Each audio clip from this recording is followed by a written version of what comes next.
இந்த தானியேல் 7ஆம் அதிகாரம் தானியேலுக்கு உண்டான ஒரு சொப்பனம். அதில் அவர் பார்க்குறாரு ஒரு தரிசனமா அநேக காரியங்களை. அந்த பார்த்த விஷயங்களை தேவன் அவரை கொண்டு அழகாக அப்படியே எழுதி வைத்திருக்கிறார். அது மட்டும் இல்லை, மறைபொருளை விஷயத்திலே தானியேல் ஒரு சொப்பனத்தையும் தன் படுக்கையின் மேல் தன் தலையில் தோன்றின தரிசனங்களையும் கண்டான். பின்பு அவன் அந்த சொப்பனத்தை எழுதி காரியங்களின் தொகையை விவரித்தான். தானியேல் சொன்னது, ராத்திரி காலத்தில் எனக்கு உண்டான தரிசனத்திலே நான் கண்டது என்னவென்றால், இதோ வானத்தின் 4 காற்றுகளும் பெரிய சமுத்திரத்தின் மேல் அடித்தது. அப்பொழுது வெவ்வேறு ரூபமுள்ள 4 பெரிய மிருகங்கள் சமுத்திரத்திலிருந்து எழும்பின. முந்தினது சிங்கத்தை போல இருந்தது. அதற்கு கழுகின் செட்டைகள் உண்டாயிருந்தது. நான் பார்த்து கொண்டிருக்கையில் அதன் இறகுகள் பிடுங்கப்பட்டது. அது தரையிலிருந்து எடுக்கப்பட்டு மனுஷனைப் போல 2 கால்களின் மேல் நிமிர்ந்து நிற்கும்படி செய்யப்பட்டது. மனுஷ இருதயம் அதற்கு கொடுக்கப்பட்டது. இது முதல் 4 வசனங்களில் தானியேல் என்ன சொல்றாரு? அவர் ஒரு சொப்பனத்தை காண்கிறாரு.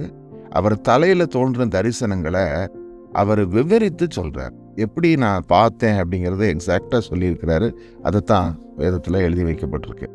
அப்போ இது ஒரு காரியம் நான் இதை வாசிக்கும் போது எனக்கு தோன்றுது, இன்றும் தேவன் சொப்பனங்கள் வாயிலாக நம்ம கூட பேசுகிறாரு, தரிசனங்கள் வாயிலாகவும் பேசுகிறாரு. அப்போ நம்ம சொப்பனத்தில் எதை ஒன்றை கண்டாலும் it's an indicative of some spiritual reality. ஆகையினால அதுக்கு சிக்னிஃபிகன்ஸ் இருக்கிறது என்பதை நம்ம அறிகிறோம். இப்போ தானியேலுக்கு சொல்லப்பட்ட இந்த தரிசனம் காலகட்டத்தை தாண்டினது. ஏன்னா அவருக்கு காட்டப்பட்டது என்ன? முதலாவது ஒரு மிருகத்தை பார்க்குறாரு. சமுத்திரத்தின் மேலே காற்று அடிக்குது 4 திசையிலையும். சிங்கத்தை போல ஒரு மிருகம். அப்போ இது எதை காண்பிக்குது? இந்த டாக்குமெண்ட்டில் நான் அந்த படத்தை உங்களுக்கு போட்டிருக்கிறேன். நீங்கள் பார்த்தீங்கன்னா முதல்ல ஒரு மிருகம். அந்த மிருகத்தில் அவர் முதல்ல எழும்புறது என்ன? 4 மிருகங்களில் ஒரு சிங்கத்தை போல ஒரு மிருகம் எழும்புது. அதற்கு கழுகின் செட்டை கொடுக்கப்பட்டது அப்படின்னு சொல்லி, அப்புறம் அது காலூன்றி நிற்கும்படி செய்யப்பட்டது. பிறகு அதனுடைய சிறகுகள் பிடுங்கப்பட்டது என்று சொல்லப்படுகிறது. அப்போ இந்த சிங்கம் என்கிற இந்த மிருகம் எதை குறிக்குது என்பதை நம்ம தியானித்து பார்க்கும்போது, வேதத்தை ஆராய்ந்தவர்கள் இதன் மூலமா அறிந்து சொல்லக்கூடிய விஷயம் என்ன?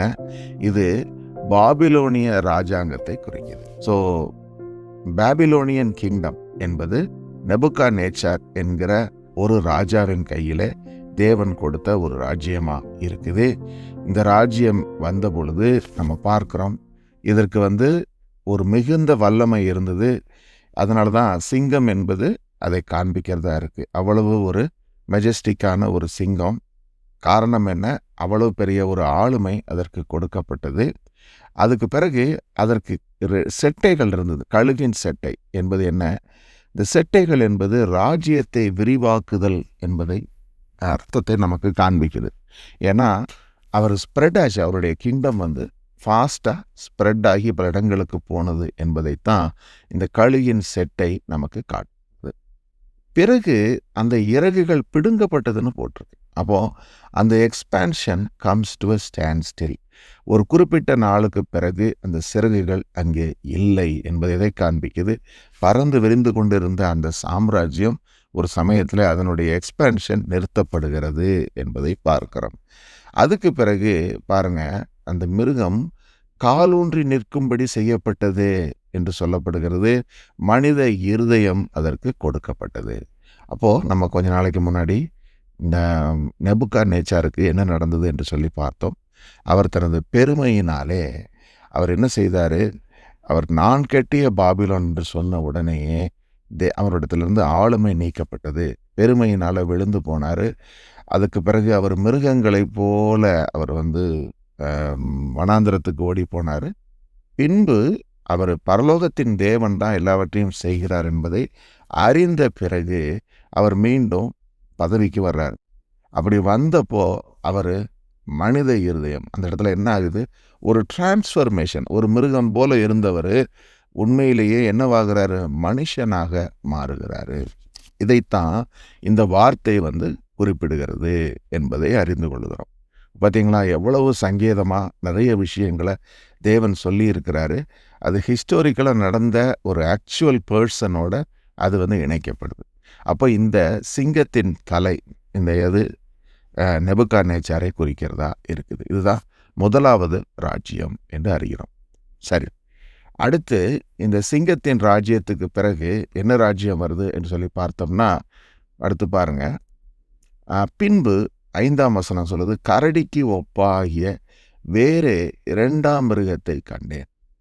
அது ஒரு பக்கமாய் சாய்ந்து நின்று தன் வாயின் பற்களுக்குள்ளே 3 விலா எலும்புகளை கவ்விக்கொண்டிருந்தது.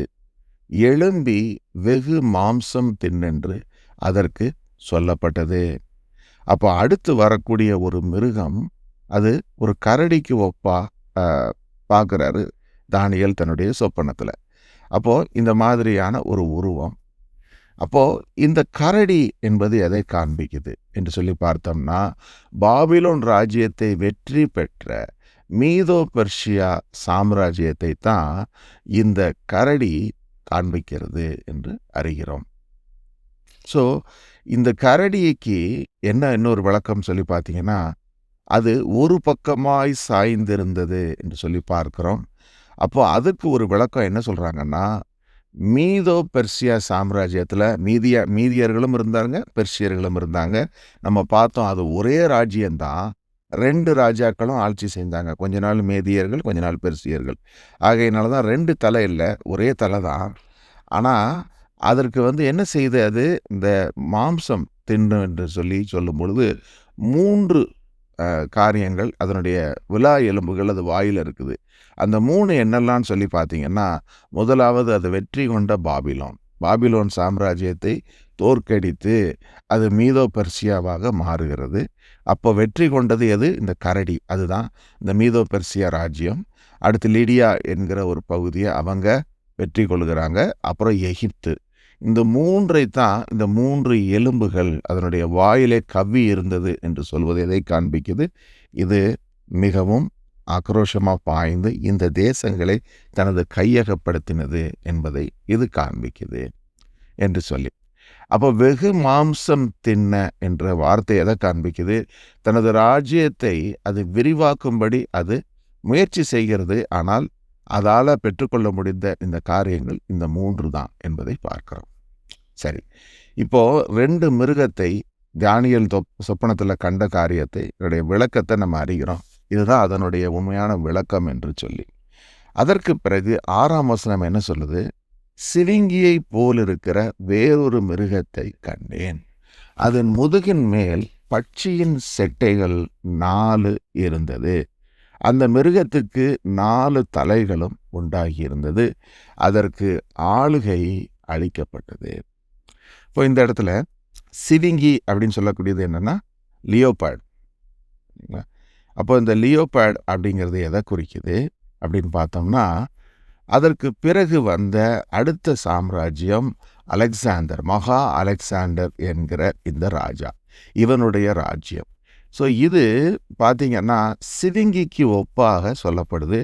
ஏன்னா again the representation of the animal எவ்வளவு ஃபாஸ்ட்டாக ஒரு அலெக்சாண்டர் தன்னுடைய ராஜ்யத்தை விரிவுபடுத்தினார் அப்படிங்கிறத நம்ம காண முடிகிறது. ஏன்னா சிவிங்கி அது எவ்வளோ வேகமாக பாய்ந்து செல்லும் இல்லைங்களா? அது ஒன்று.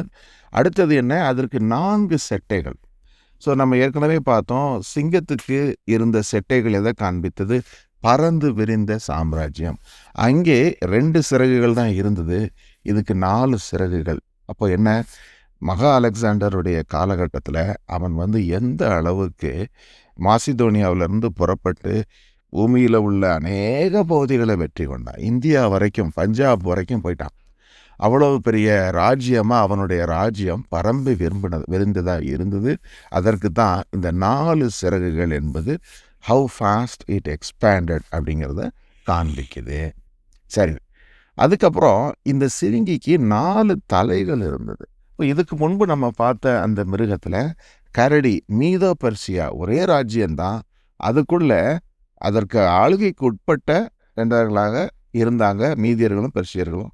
அதனால் ஒரு தலை தான் இருந்தது. ஆனால் இங்கே 4 தலை. இந்த 4 தலை எதை காண்பிக்குதுன்னா, மகா அலெக்சாண்டர் மரித்த பிறகு அவனுடைய ராஜ்யம் 4ஆக பகுக்கப்பட்டு போனது என்று பார்க்கிறோம். அப்போ ஒரு அலெக்சாண்டருடைய சாம்ராஜ்யம், ஆனால் அது ஒரே சாம்ராஜ்யமாக இல்லாமல் 4ஆக பகுக்கப்பட்டது. 4க்கும் 4 வேறு தலைவர்கள், அலெக்சாண்டருடைய தளபதிகள் தான். ஆனால் அவங்களுடைய விருப்பத்துக்கு அந்த ராஜ்யங்களை மாற்றி அவங்க அமைத்து கொண்டாங்க. அதற்கு பிறகு ஒரு ராஜ்யம் இன்னொன்னோடு யுத்தம் பண்ணது என்று சொல்லி வடதிசை ராஜா, தெற்றிசை ராஜா அப்படின்னு சொல்லி நம்ம பின்னாடி வாசிக்கிறோம் இல்லைங்களா? தானியேல் 14 வாசித்தோம். இதை மாதிரி அநேக காரியங்கள் பின்பு நடைபெற்றது. அப்போ இந்த 4 தலை என்பது அதைத்தான் காண்பிக்கிறது. வெவ்வேறு தலைவர்கள் அப்போது இருந்தவர்கள் அந்த ராஜ்யத்தின் கீழே. பாருங்களேன், எவ்வளோ அழகா தேவன் அவருடைய ஞானம் எவ்வளவு பெரியது. ஒரு ஒரு ஒரு ஒரு மிருகத்தை எடுத்துக்கொள்ளுகிறாரு. நம்ம பூமியில் நமக்கு தெரிந்த ஒரு மிருகம், அந்த மிருகத்தினுடைய குணாதிசயங்கள் நமக்கு தெரியும். அப்போ அந்த மிருகத்தினுடைய குணாதிசயத்துக்கு ஒத்த ஒரு ராஜ்யத்தை அவர் அதுக்கு ஒப்பிடுகிறாரு. அந்த ராஜ்யத்தில் அது எவ்வளோ வேகமாக வந்தது, அது எப்படி இருந்தது, அதனுடைய தலையை வைத்து அதை காண்பித்து கொடுக்குறாரு. இப்படி அற்புதமாக தேவன் வேதத்தில் கொடுத்துருக்கிறார். இதை ஆவியானவர் தான் இந்த கடைசி நாட்களில் இதனுடைய வெளிப்பாடுகள் எல்லாவற்றையும் நமக்கு கொடுத்து இப்படிப்பட்ட காலகட்டங்களை நம்ம கடந்து வந்திருக்கிறோம் என்பதை சரித்திர பின்னணியில் நம்ம அறியும்படி தேவன் நமக்கு தருகிறார். சரி, இப்போது 6ஆம் வசனத்தை நம்ம தியானித்தோம். பிறகு இப்போ நம்ம 7ஆம் வசனத்தை பார்ப்போம். 7ஆம் வசனத்தில், அதற்கு பின்பு தரிசனங்களில் 4ஆம் மிருகத்தை கண்டேன். அது கெடியும் பயங்கரமும் மகா பலத்ததுமாய் இருந்தது. அதற்கு பெரிய இருப்பு பற்கள் இருந்தது. அது நொறுக்கி பட்சித்தது. மீதியானதை தன் கால்களால் மிதித்து போட்டது. அது தனக்கு முன்னிருந்த எல்லா மிருகங்களை பார்க்கிலும் வேற்றுருவமாய் இருந்தது. அதற்கு 10 கொம்புகள் இருந்தது. அந்த கொம்புகளை நான் கவனித்திருக்கையில், இதோ அவைகளுக்கு இடையிலே வேறொரு சிறிய கொம்பு எழும்பிற்று. அதற்கு முன்பாக முந்தின கொம்புகளில் 3 பிடுங்கப்பட்டது. இதோ அந்த கொம்பிலே மனுஷ கண்களுக்கு ஒப்பான கண்களும் பெருமையானவைகளை பேசும் வாயும் இருந்தது. நான் பார்த்து கொண்டிருக்கையில் சிங்காசனங்கள் வைக்கப்பட்டது. நீண்ட ஆயுசுள்ளவர் வீற்றிருந்தார். அவருடைய வஸ்திரம் உறைந்த மலையைப் போலவும் அவருடைய சிரசின் மயிர் வெண்மையாகவும் பஞ்சை போல துப்புரவாகவும் இருந்தது.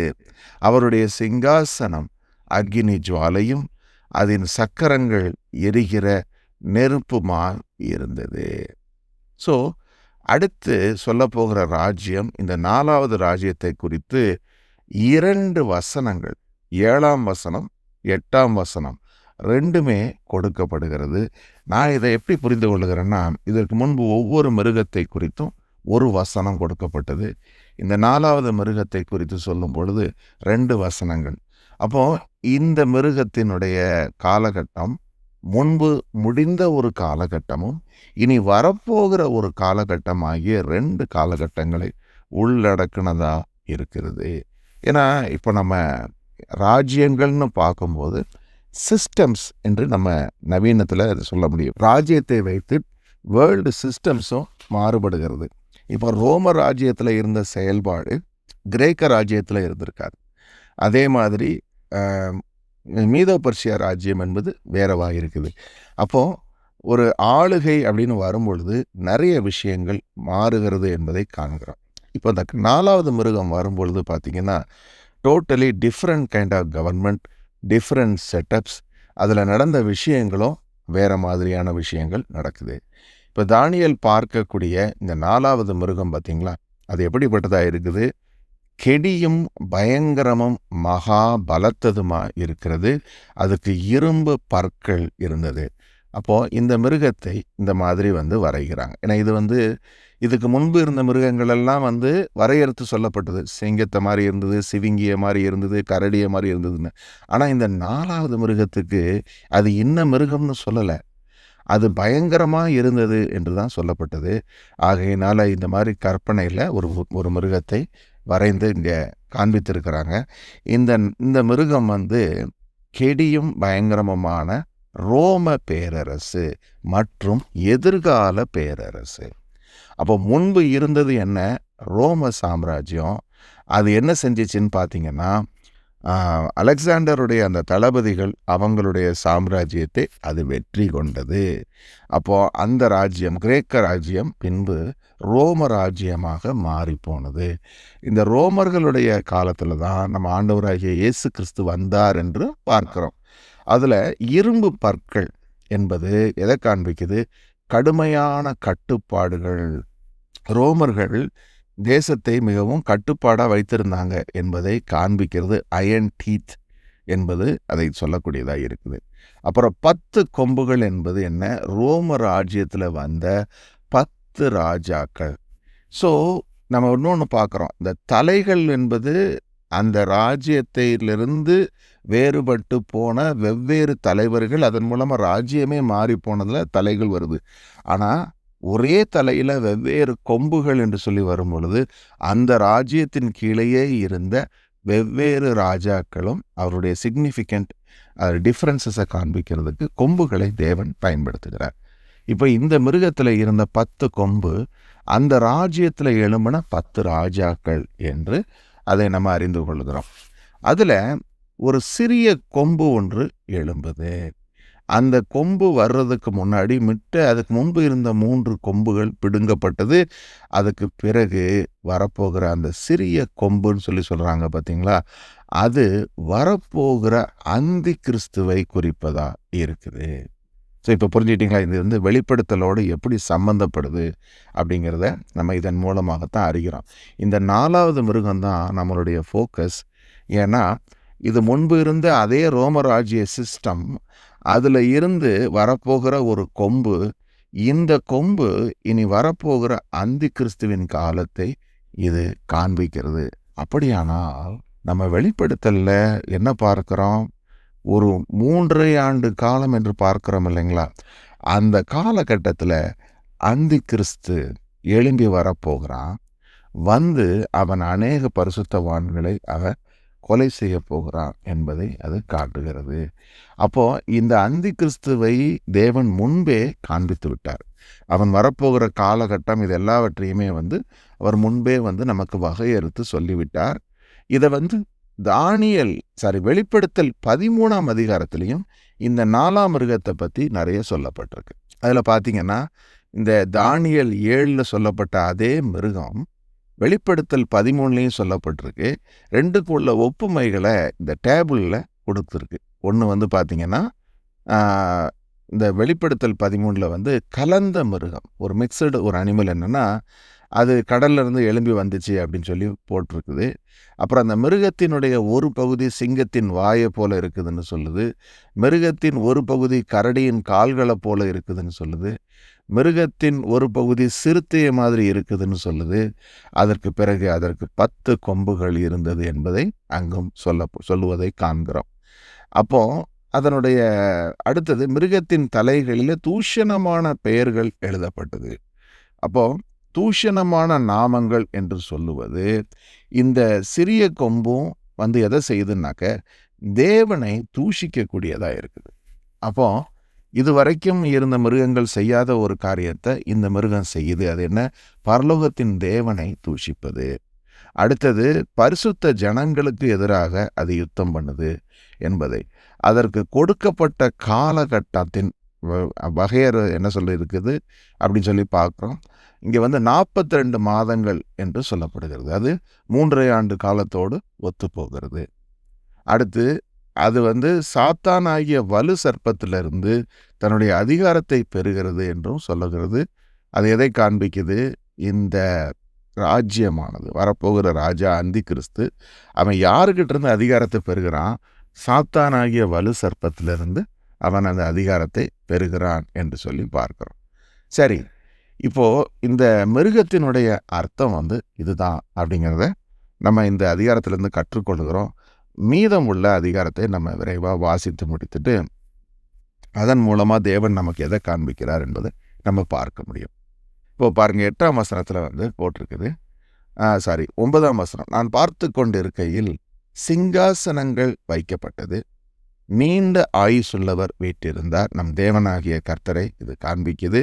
அவருடைய வஸ்திரம் உறைந்த மலையைப் போல, அவருடைய சிரசின் மயிர் வெண்மையான பஞ்சை போல துப்புரவாக இருந்தது. அவருடைய சிங்காசனம் அக்கினி ஜுவாலை, அதன் சக்கரத்தில் எரிகிற நெருப்பு என்பது எதை காண்பிக்குது? நம்ம தேவனுடைய சிங்காசனத்தை குறித்து மற்றவர்களுக்கு வெளிப்படுத்தப்பட்ட அந்த தரிசனத்தோடு இது ஒத்து போகுது. அப்புறம் அக்கினி நதி அவர் சந்நிதியிலிருந்து புறப்பட்டு ஓடினது. 1000 பேர் அவரை சேவித்தார்கள். கோடான கோடி பேர் அவருக்கு முன்பாக நின்றார்கள். நியாய சங்கம் உட்கார்ந்தது, புஸ்தகங்கள் திறக்கப்பட்டன. அப்போ இது தேவன் தனது நியாய விசாரிப்பு நாளிலே சிங்காசனத்திலே வீற்றிருப்பார். அவருக்கு முன்பாக எல்லோரும் நியாய தீர்ப்புக்காக நிற்பார்கள் என்பதை இங்கே அறிகிறோம். இப்போ இங்கே புஸ்தகங்கள் திறக்கப்பட்டது. இப்போ ஜீவ புஸ்தகம் என்ற ஒன்றை நம்ம அறிகிறோம். அதற்கு பிறகு கிரியைகளின் புஸ்தகமும் இருக்குது. இவைகளெல்லாம் திறக்கப்படுகிறது என்பதை பார்க்கிறோம். அப்போது நான் பார்த்து கொண்டிருக்கையில் அந்த கொம்பு பெருமையான பேச்சுகளை பேசுகிறது நிமித்தம் அந்த மிருகம் கொலை செய்யப்பட்டது. அதன் உடல் அழிக்கப்பட்டு எரிகிற அக்கினிக்கு ஒப்பு கொடுக்கப்பட்டது. மற்ற மிருகங்களுடைய ஆளுகையோ வென்றால் அவைகளை விட்டு நீக்கப்பட்டது. ஆனாலும் அவைகளுக்கு காலமும் சமயமும் ஆகும் மட்டும் அவைகள் உயிரோடு இருக்க கடவுது என்று கட்டளையிடும். அப்போ பாருங்க, ஆண்டவர் நியாய தீர்ப்பு கொடுக்கும் வேளையில் இந்த அந்தி கிறிஸ்து அவன் கொல்லப்படுகிறான். அவன் 3 ஆண்டு காலம் அவனுக்கு தேவன் கொடுத்தாரு. அதில் அவன் பெருமையான விஷயங்களை பேசினா. அந்த பெருமையின் நிமித்தம் அவனை தேவன் முதல்ல நியாய தீர்ப்பு செஞ்சு என்ன செய்கிறாரு? அவனை அழித்து அக்கினியில் அவனை ஒப்பு கொடுக்குறார். எரிகிற அக்கினியில் தூக்கி போடப்படுகிறான். ஆனால் மற்ற மிருகங்கள் அவைகளுக்கு கொஞ்சம் காலகட்டம் கொடுக்கப்பட்டது. அவருடைய ஆளுகை போயிடுச்சு. ஆனால் அந்த ராஜ்யத்தில் அந்த சம்பந்தப்பட்டவர்கள் என்ன செய்யப்படுகிறாங்க? கொஞ்ச நாள் அவங்க நியாய தீர்ப்பிலிருந்து அவங்க இருக்கிறாங்க. அப்புறம் பார்க்குறோம், தரிசனத்திலே நான் பார்த்து கொண்டிருக்கையில் இதோ மனுஷகுமாரனுடைய சாயலான ஒருவர் வானத்து மேகங்களுடனே வந்தார். அவர் நீண்ட ஆயுசுள்ளவர் இடம் மட்டும் அவர் சமீபத்தில் கொண்டு வரப்பட்டார். சகல ஜனங்களும் ஜாதியாரும் பாஷைக்காரரும் அவரையே சேவிக்கும்படி அவருக்கு கர்த்தத்துவமும் மகிமையும் ராஜரிகமும் கொடுக்கப்பட்டது. அவருடைய கர்த்தத்துவம் நீங்காத நித்திய கர்த்தத்துவமும் அவருடைய ராஜ்யம் அழியாததுமாய் இருக்கும். இப்போ சிங்காசனத்துல தேவனாகிய கர்த்தர் வீற்றிருக்கிறாரு. இப்போ ஒரு மனுஷகுமாரனுக்கு சாயலான ஒப்பான ஒருத்தர் மேகங்களோடு கூட வர்றாரு. அவரு நீடித்த ஆயுசுள்ள கர்த்தருக்கு பக்கத்தில் கொண்டு வரப்படுகிறார் என்று சொல்லி பார்க்கிறோம். அப்போது இந்த 3 ஆண்டு காலம் முடிவு பெற்ற பிறகு ஆண்டவராகிய இயேசு கிறிஸ்துவின் வருகை இருக்கும் என்பதையும் அவர் இந்த இந்த பூமி முழுவதற்கு ஒரு முடிவை கட்டுகிறாரு. அதற்கு பிறகு அவர் எங்கே சேர்றாரு? சிங்காசனத்தில் வீட்டிருக்கிற தேவனாகிய அவருக்கு பக்கத்தில் வருகிறாரு. வந்த பிறகு என்ன நடக்குது பாருங்க. சகல ஜனங்களும் ஜாதிகளும் பாஷைக்காரரும் அவரை சேவிக்கிறாங்க. கர்த்தத்துவமும் மகிமையும் ராஜரீகமும் அவருக்கு கொடுக்கப்படுகிறது. அவருடைய கர்த்தத்துவம் நீங்காத கர்த்தத்துவம், அவருடைய ராஜ்யம் அழியாததா இருக்கும் என்று. அப்போ ஆண்டவராகிய இயேசு கிறிஸ்துவின் ராஜ்யம் பின்பு என்றென்றைக்கும் நிலைத்திருக்கும் என்பதை தானியேல்ல பார்த்தோம். கைகளினால பெயர்க்கப்படாத கல் ஆண்டவராகிய இயேசு கிறிஸ்துவின் ராஜ்யம். அப்போ என்ன அர்த்தம்னா, இந்த 3 ஆண்டு காலம் அந்தி கிறிஸ்துவின் ஆளுகை முடிந்த பிறகு இயேசு கிறிஸ்துவின் வருகையும், அதற்கு பிறகு பூமியின் ராஜ்யம் முழுவதும் அவருடைய ராஜ்யமாக மாறும் என்பதையும் நம்ம பார்க்கிறோம். தானியேலாகிய நான் என் தேகத்தினுள் என் ஆவியில் சஞ்சலப்பட்டேன். என் தலையில் தோன்றின தரிசனங்கள் என்னை கலங்க பண்ணினது. சமீபத்தில் நின்றவர்கள் ஒருவனிடத்திலே போய் இதன் மறைபொருள் எல்லாவற்றையும் எனக்கு சொல்லும்படி அவனை வேண்டிக் கொண்டேன். அவன் அந்த காரியத்தின் அர்த்தத்தை எனக்கு அறிவித்து சொன்னது என்னவென்றால், அந்த 4 பெரிய மிருகங்களும் பூமியிலிருந்து எழும்புகிற 4 ராஜாக்கள். ஸோ இனிமே நீங்க பார்த்தீங்கன்னா, இதுவரைக்கும் நம்ம அறிந்து கொண்ட விளக்கங்கள இந்த வசனத்துல நம்ம காண முடிகிறது. ஏன்னா தானியேல் எக்ஸ்பிளைன் பண்ணும்படி கேட்கிறாரு. அப்போ தானியேலுக்கு இந்த விளக்கம் கொடுக்கப்படுது. அது என்னன்னா போட்டிருக்கு, அந்த 4 பெரிய மிருகங்களும் பூமியிலிருந்து எழும்புகிற 4 ராஜாக்கள். ஆனாலும் உன்னதமானவருடைய பரிசுத்தவான்கள் ராஜரீகத்தை பெற்று என்றென்றைக்கும் உள்ள சதா காலங்களிலும் ராஜ்யத்தை சுதந்தரித்துக் கொள்ளுவார்கள் என்றான். அப்போ ஒரு முக்கியமான விஷயம் என்னன்னா, நம்ம ஆண்டவராகிய இயேசு கிறிஸ்துவோடு கூட பாடுபட்டால் அவரோடு கூட ஆளுகையும் செய்வோம்னு வேதவசனம் சொல்லுது. அது சும்மா சொல்லலை, ஏதோ வார்த்தைக்கு சொல்லலை. ஆளுகைங்கிறது ஏதோ ஒரு லிட்ரலாக ஒரு சும்மா ஒரு உவமையா சொல்லலை. நிஜமாகவே ஆளுகையை தேவன் தரப்போகிறார். யாருக்கு? கர்த்தருடைய பிள்ளைகளுக்கு. ஏன்னா நம்ம உவமையில் கூட ஏசப்பா சொல்லும்போது என்ன சொல்லுகிறாரு, ஒரு உண்மையுள்ள ஊழியக்காரனை நீ இத்தனை பட்டணங்களுக்கு அதிபதியாரு என்று சொல்லி அவனவனுடைய உண்மைத்தன்மையை வைத்து அவர் ஆளுகையை கொடுக்கிறார் என்று சொல்லி பார்க்கிறோம். அதே மாதிரி இப்போ ஆண்டவராகிய இயேசு கிறிஸ்துவின் ராஜ்யம் எஸ்டாப்ளிஷ் பண்ணப்பட்ட உடனேயே பரிசுத்தவான்களுக்கு அவர் சுதந்திரம் கொடுத்து ஆளுகையும் கொடுக்கிறார். அதுதான் இங்க இந்த வசனத்துல பார்க்கிறோம், அவங்க ராஜ்யத்தை சுதந்திரித்துக் கொள்வார்கள் என்று. அப்பொழுது மற்றவர்கள் எல்லார்களை பார்க்கிலும் வேற்றுருவமும் கெடியதும் இரும்பு பற்களும் 4 வெண்கல நகங்கள் உள்ளதுமாய் நொறுக்கி பட்சித்தது மீதியானது தன் கால்களை மிதித்து போட்டதுமான 4ஆம் மிருகத்தை குறித்து அதன் தலையிலுள்ள 10 கொம்புகளை குறித்து தனக்கு முன்பாக 3 கொம்பு. ஓகே, அப்போ தானியேல் என்ன செய்கிறாரு, விசாரிக்கிறார். நான் இதெல்லாம் ஓகே, மற்றதெல்லாம் ராஜ்யம்னு சொல்லிட்டீங்க, 3 மிருகம் எனக்கு புரிஞ்சிருச்சு. 4ஆவது இருக்கிற மிருகம் ரொம்ப பயங்கரமாக இருந்துச்சே, அதுக்கு 3 கொம்புகள் விழுந்துச்சு, அந்த இடத்துல வேற ஒரு கொம்பு வந்தது, அது ரொம்ப பெருமையானதை பேசிச்சு, இதெல்லாம் என்ன அப்படின்னு எனக்கு சொல்லுங்க அப்படின்னு அதை பற்றி விசாரிக்கிறார். அப்படி விசாரிக்கும்போது 21ஆம் வசனம் பாருங்க, நீண்ட ஆயுசுள்ளவர் வருமட்டாகவும் நியாய விசாரிப்பு உன்னதமானவருடைய பரிசுத்தவான்களுக்கு கொடுக்கப்பட்டு பரிசுத்தவான்கள் ராஜ்யத்தை சுதந்திரித்து கொள்ளும் காலம் வருமட்டாகவும் இந்த கொம்பு பரிசுத்தவான்களோடு யுத்தம் பண்ணி அவர்களை மேற்கொண்டது என்று கண்டேன். அவன் சொன்னது, 4ஆம் மிருகம் பூமியிலே உண்டாகும் 4ஆம் ராஜ்யமாம். அது எல்லா ராஜ்யங்களை பார்க்கிலும் வேறாய் இருந்தது. பூமியை எல்லாம் பட்சித்தது. அதை மிதித்து அதை நொறுக்கி போடும் அந்த 10 கொம்புகள் என்னவென்றால் அந்த ராஜ்யத்திலே எழும்பும் 10 ராஜாக்களாம். அவர்களுக்கு பின்பு வேறொருவன் எழும்புவான். அவன் முந்தினவர்களை பார்க்கிலும் வேறாயிருந்து 3 ராஜாக்களை தாழ்த்தி போட்டு உன்னதமானவருக்கு விரோதமான வார்த்தைகளை பேசி உன்னதமானவருடைய பரிசுத்தவான்களை ஒடுக்கி காலங்களையும் பிரமாணங்களையும் மாற்ற நினைப்பான். அவர்கள் ஒரு காலமும் காலங்களும் அரை காலமும் செல்லும் மட்டும் அவன் கையில் ஒப்பு கொடுக்கப்படுவார்கள். பார்த்தீங்களா? அப்போ அந்த ஏஞ்சல் சொல்றாரு, அந்த 10 ராஜாக்களை குறித்து சொல்லிட்டார். அந்த பயங்கரமான மிருகத்தின் தலையில இருந்த 10 கொம்பு, ரோம ராஜ்யத்தில் வந்த 10 ராஜாக்கள். ஆனால் அதுக்கு பிறகு ஒருத்தன் எழும்புவான். அவன் என்ன செய்வானா, முந்தி இருந்த 3 ராஜாக்களை எடுத்து போட்டுட்டு அந்த இடத்துல அவன் உட்கார்றான்.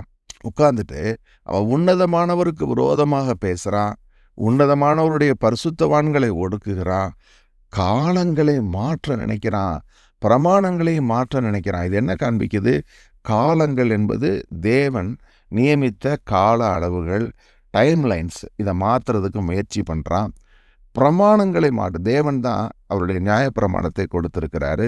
அவருடைய நியமிகளை மாற்றுறதுக்கு முயற்சி செய்கிறான். இப்படிப்பட்ட விஷயங்கள் எல்லாம் அவன் பண்ண முயற்சி பண்ணுறான். இவனுக்கு கொடுக்கப்பட்ட காலகட்டம் ஒரு காலமும் காலங்களும் அரை காலமும் என்பது இங்கேயும் நீங்கள் பார்த்தீங்கன்னா 3.5 ஆண்டு காலம் இவனுக்கு கொடுக்கப்படுகிறது. அதற்கு பிறகு நியாயாசங்கம் உட்காரும். அப்பொழுது முடிவு பரியந்தம் அவனை சங்கரிக்கும்படியாகவும் அழிக்கும்படியாகவும் அவனுடைய ஆளுகையை நீக்கி போடுவார்கள்.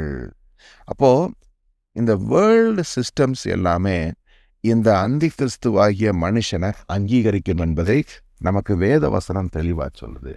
அப்போது என்னன்னா, நம்ம இன்னைக்கு கேர்ஃபுல்லாக இருக்க வேண்டிய விஷயம் என்னன்னா, வேர்ல்டு சிஸ்டம்ஸ் வேற, தேவனுடைய ராஜ்யம் வேற என்பதை நம்ம முதலாவது அறிந்து கொள்ளணும். ஏன்னா காட்ஸ் மூவ்மெண்ட் என்றைக்குமே பொலிட்டிக்கல் மூவ்மெண்ட்ஸ் கிடையாது.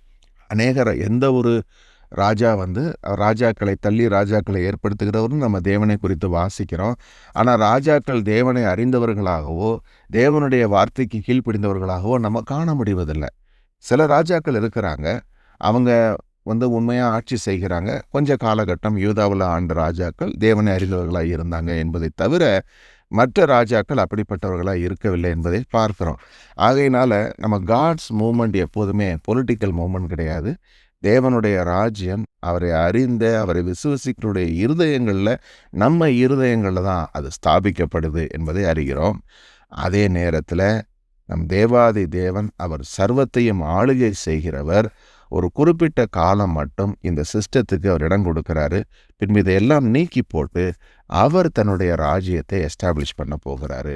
அதற்கு ஒரு முன்னோட்டமாக அவருடைய ராஜ்யத்தை நம்முடைய இருதயங்களில் ஸ்தாபித்து நம்ம அவருடைய வழிகளில் நடக்கும்படியாக செய்கிறார். ஏன்னா இப்போ இருக்கிற வேர்ல்ட்லி சிஸ்டம்ஸில் பார்த்திங்கன்னா நம்ம தப்பானதை சரியானது என்று சொல்லக்கூடியதான், அதே மாதிரி சரியானதை தவறானது என்று சொல்லக்கூடியதா ஒரு பெர்வர்ட்டட் நிலைமையில தான் இன்னைக்கு பூமியில் உள்ள எல்லா ராஜ்யங்களும் இருக்குது. அப்போ பரலோகத்தின் தேவனுக்கு கீழ்ப்படியாத ராஜ்யங்களாக தான் இருக்குது. ஆனால் இனி வரப்போகிற ராஜ்யம் நம் தேவனாகிய கர்த்தருடையது. அதில் பரிசுத்தவான்கள் ஆளுகை செய்வாங்க என்பதை இதிலிருந்து கற்றுக்கொள்கிறோம். அப்போது நம்ம இந்த 4வது மிருகம் ஆகிய அந்த சின்ன கொம்பு அந்தி கிறிஸ்துவின் காலத்துக்கு வெகு சமீபத்தில் இருக்கிறோம். இவனை அநேகர் சேர்ந்து கொள்வாங்க. அடுத்து நம்ம வாசிக்க போகிற வெளிப்படுத்தலில் நம்ம இன்னும் விரிவாக இதை பற்றி நம்ம தியானிப்போம். எப்படி எல்லோரும் அவன் பக்கம் சேர்ந்துருவாங்க, அந்த மிருகத்தினுடைய முத்திரையை வாங்கி கொள்ளுவாங்க என்பதை குறித்து. ஆனால் பரிசுத்தவான்களாகிய நம் தேவனாகிய கர்த்தரை சார்ந்து கொண்டு அவருக்குரியவர்களாக நம்ம சாட்சியுடையவர்களாக இருப்போம். அதன் மூலம் அந்த அந்தி கிறிஸ்துவையும் சாத்தானுடைய ராஜ்யத்தை நம்ம ஜெயிக்கிறவர்களாக இருக்கிறோம் என்பதை வேதவசனம் நமக்கு காண்பிக்கிறது. ஆமென். மகா கிருபையும் இரக்கமும் உள்ள எங்கள் நல்ல தகப்பனே, அப்பா, இந்த நாளில் தானியேல் 7ஆம் அதிகாரத்திலிருந்து நீங்கள் சொன்ன இந்த வார்த்தைகளிலே அநேக காரியங்கள் அடங்கியிருக்கிறது. ஆகையினாலே தகப்பனே, இந்த கேட்ட இந்த வசனங்களின்படி தகப்பனே நாங்கள் விசுவாசத்தில் அனலாய் இருக்க, ஆவியிலே ஒவ்வொரு நாளும் விழித்திருந்து ஜெபிக்க, கர்த்தருக்கு பிரியமானது என்ன என்பதை வகையறுத்து பூமிக்கேற்ற ஒத்த வேஷம் தெரியாமல் தேவனுக்கு பிரியமான காரியத்திலே நாங்கள் செய்யக்கூடிய பிள்ளைகளாய் வாழ, தேவனுக்கு சாட்சியுள்ள மக்களாய் வாழ எங்கள் தேவன் கிருபை பாராட்டும்படியாய் மீட்பெரும் இரட்சகருமான இயேசுவின் இனிய நாமத்தில் வேண்டி ஜெபிக்கிறோம் பிதாவே. ஆமென்.